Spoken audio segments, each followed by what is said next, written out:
La végétation aquatique elle meurt, les poissons aussi. Vu que je nage dans le lac, bien, j'ai une vue directe sur le fond. Roxane est amoureuse de la natation, de son lac et de l'environnement. Depuis quelques années, on voit les cyanobactéries, la myriophylle AIP qui rentrent dans notre lac, puis ça, c'est vraiment triste à voir. Elle a décidé d'unir ses passions et d'en faire un défi de 24 km à la nage. Je voulais faire quelque chose pour redonner à la Fondation.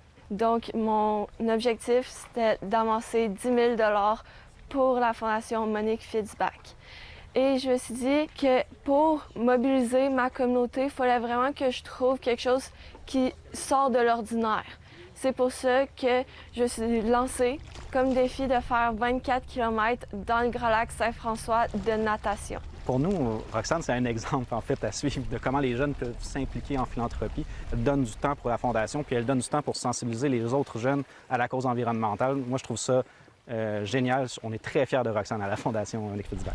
Pour relever ce défi, il lui faudra nager une dizaine d'heures. Je me prépare depuis 1 an et demi environ. L'été, c'est en lac, évidemment. Je m'entraîne à tous les jours. Je fais des longues distances.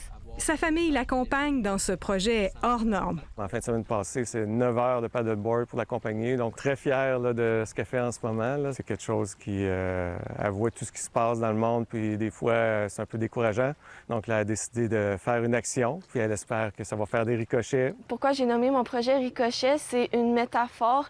Je m'imagine en train de lancer le galet et que les rebonds, je veux que ça inspire les jeunes à faire leur propre action et à mobiliser leur communauté au changement climatique.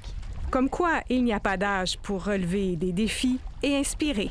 Ici Guylaine Bussière, Radio-Canada, Saint-Joseph de Coleraine.